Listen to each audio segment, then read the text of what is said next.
Steve and Jill here. Good day. Welcome to the Land Academy Show, entertaining land investment talk. I'm Stephen Jack Butella. And I'm Jill DeWitt, broadcasting from sunny Southern California. Today, Jill and I talk about how it feels like 2010 all over again. I can't wait to explain what's going on and how I gotta tell you, it makes me so happy. Give us a little insight about what the show is, Jill. Okay, so basically, we are hiring and building and growing, I should say, our land investment team. And to do that, it involves you and I getting pretty active in it again, and showing our staff, this is what we do for Land Academy, but showing our staff, here's how we do it, how we get the deals done, how the calls should go. And by doing that, we're showing up at the office every day and doing the work. It's right there with them. Exactly. And I forgot how much fun this is. Me too. And I'm sitting there scratching my head, and I'm sure all of our staff is like, holy cow, these guys are good. So I know we'll talk more. I'm sure they're not saying that at all. You don't think so? I think they're saying the owners are in the office again, so that takes all the fun out of it for me. Well, the point is, we know what we're doing. We'll share more. Before we get into the topic, let's take a question by one of our members in the landinvestors.com online community. It's free. Leonard asks, hey, everyone. I sent out my first couple of mailers.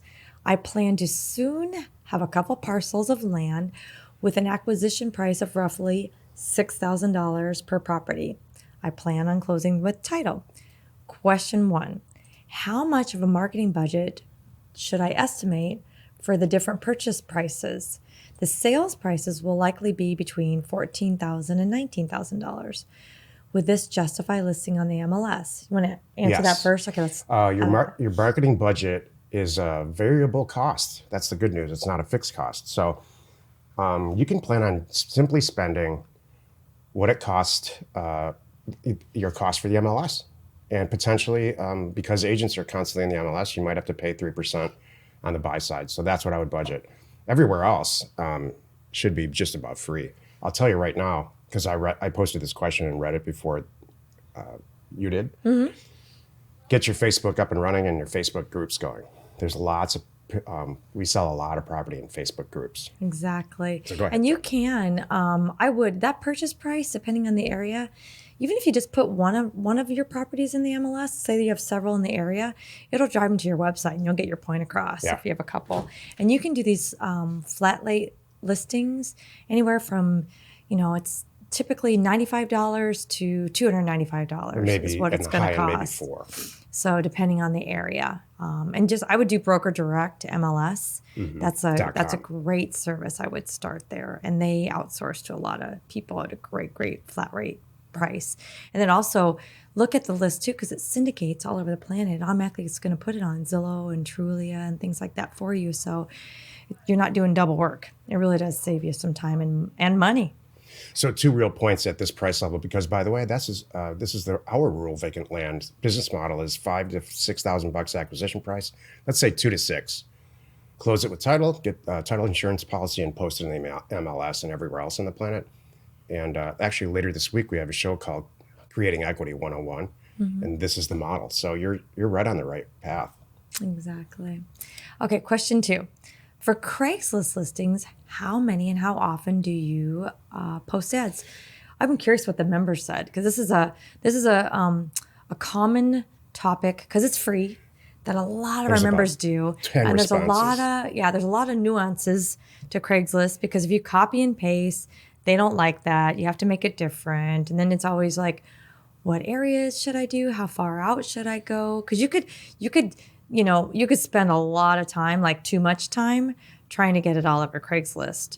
So I wouldn't want to spend too much. I'd give myself 2 hours and then call it. You can't post a duplicate ad on Craigslist, period. Right.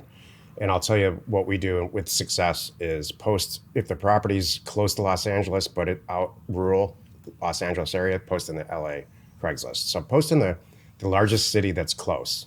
Mm-hmm. And make it kind of like a camping / recreational / scenario. Vacation. And then again, if you you don't have to do all of your properties. Say you have 6 of them, and they're generally they're similar. Just do one of them, and then drive them to your website. And on your website, they'll see, oh, there's more. This one has these trees, and this one has this view. kind of thing. And that'll do it. Jill and I are working on a new product that will be released in 2020 called Listing Gopher. It's an old company that we're dusting off to take this out of your life. So our staff, we post our properties every day. You would use our staff for a fixed fee to post it everywhere. Love it. And now everybody's going to wait. Yeah, wait. Every time I announce this, they're like, oh, really? I don't have to Okay, post. well, I'm not going to post. I'm going to sit on these properties for 4 months. No, don't do that. Okay. Because it could be a little while. Today's topic, it feels like 2010 all over again. This is the meat of the show. Jill and I yesterday sat together in Jill's office while I generated real estate deals for her. And she was on the phone all day doing real estate deals. And I estimated in that one day, it didn't all happen in the same day, that we created and now are realizing close to $200,000 in equity in one day. So, amazing. And you know what? We had a blast. So how this change came about is this. We're dramatically ramping up our land acquisition program. We've been spending a lot of time on Parcel Fact and offers to owners and making the changes in the growth in Land Academy itself and House Academy, the changes. And so while we never stopped buying and selling land, Right. we're really, really ramping up our effort now for a bunch of reasons. And we're hiring 3 people actually to help us. So, but we just decided to kick it old school and sit in an office and see and we're going to do it right after this. I had a blast. It was so much fun. I was like old school. Here, my phone's ringing. Here it comes. And you're sitting in one corner. You're like, look at this house I can buy for $150. Yeah. If that, I don't remember, it was less. You're just sitting over there like, taking what you usually do. There's 3 sitting there. components. 3 components to our core land operation. Number 1, obviously sending mailers out, which we never stopped doing, and we started doing that in the early 2000s, and we get calls every day from those old mailers plus new ones we just sent out. Number 2, adverse possession, sort of like for tax lien foreclosure, which is we don't talk about it very much because it's very complicated, and once you've done a couple thousand deals, it's probably for you, but I wouldn't start there at all. And then number 3 is just quite simply back tax deed properties. So if I had to place a percentage on where we buy property as a percentage in those 3, I would say like 90% from mailers, 10% from probably 8% from tax deeds and 2% from tax liens. The tax liens that we foreclose on, though, are massively profitable. Right. I mean, crazy. And Jill's referring to this house, it's a tax deed scenario in a central state in the country. So Yep. it takes a lot of work, a lot of legal stuff that goes on with all this lien research and all of it. So it's a blast.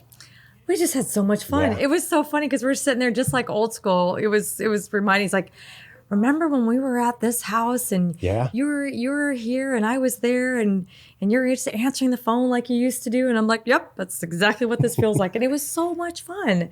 I love talking to these sellers. So that's what happened all day long. It started at before 6 a.m. my phone started ringing because we just had another mailer hit. And I said, you know what? I'm gonna jump in and take these calls. So I forwarded the phone number to my phone for a little while and said, I wanna get a handle on this and see what's going on and see what maybe changes we need to make or maybe beef up our hiring or just see what the sellers are like right now. And nothing's changed. And it was so fun. And what was funny too is I am sure that there were a few people that were calling not happy, but not one of them got mad at me because they couldn't get mad at you. I can't even get mad at you, Jill. It was so funny. I really did have this lady laughing. We're like, so if I added a few zeros, we would have been okay. She's like laughing. She's like, yeah, that might have worked. And it's just because, a couple things, they still happen. Now and then you get assessor data that's off. It may not be us. And I told her, I said, the assessor is only as good as the person that input the information, that data, and they are real people that input those numbers. So sometimes they're off.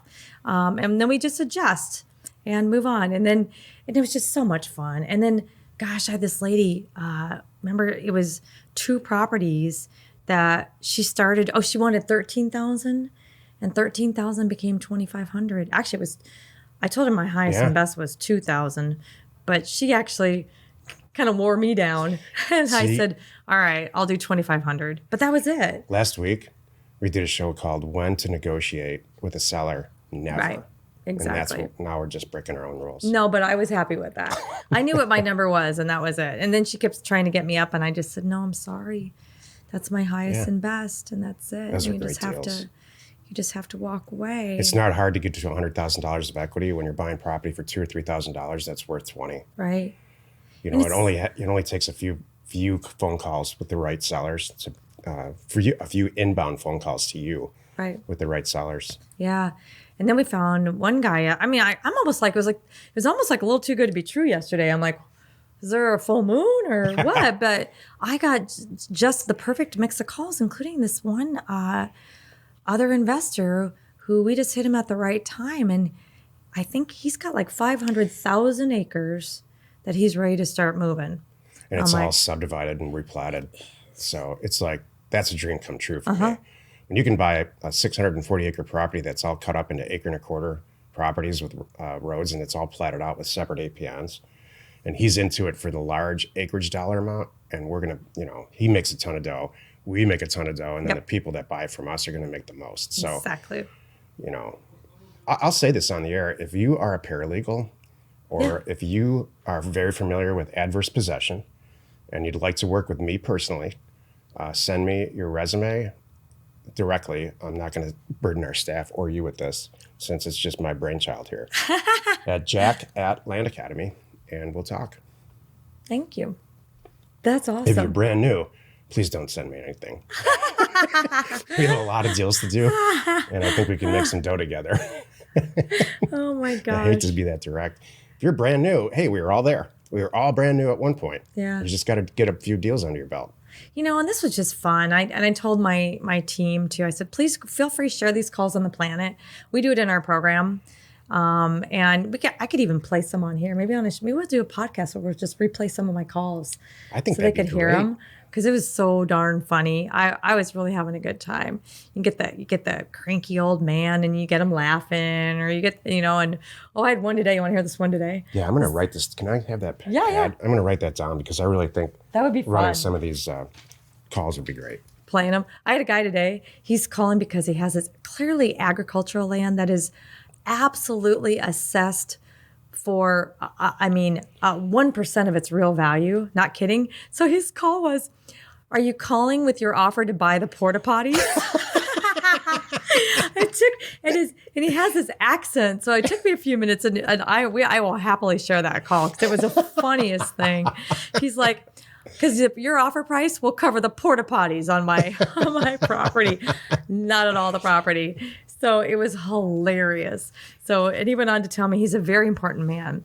And He told you that? He did. He's a very important man, and that he could have it zoned however he wants. And I said, "Well, how is it zoned now?" "It doesn't matter. I can get whatever I want." Is he angry?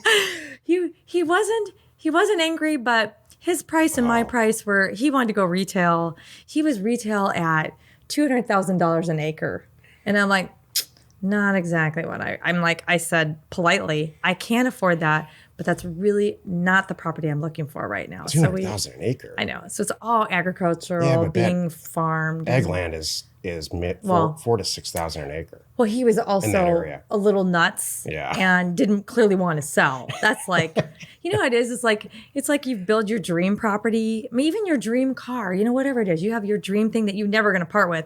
But someone comes along and pays you 4 times what it's worth. You'll go, okay, I guess I'll sell. That was his point. Right. He's like, I don't want to sell to you unless you made me an insane offer that I couldn't say no. And I'm like, yeah, Okay. that's not my game here. Have a nice day. Well, we need to get some of these calls that are, especially the ones where they say yes. We need Yeah. to get them, roll them into this show or another show or something. I'll figure it out. Yep. It was so fun. Hey, we know your time's valuable. Thanks for spending some of it with us today anyway. Join us in the next episode called Why Delinquent Tax Sellers Are Problematic. It's because they're dead. Typically, true, yes. And we answer your questions, post on our online community at landinvestors.com. It is free. You are not alone in your real estate ambition. Okay, so tell me more. Can you give me a little more information about your job posting? I'm going to add it's jack@landacademy.com. And what is the Go ahead. description? What do you want? What I need, is somebody to work with me very closely, preferably full time. LA To area. help- Need to be in the LA area. Yeah, that's my first choice. In the Los Angeles area, to help me do research and implement adverse possession, both in Arizona, Colorado, and California.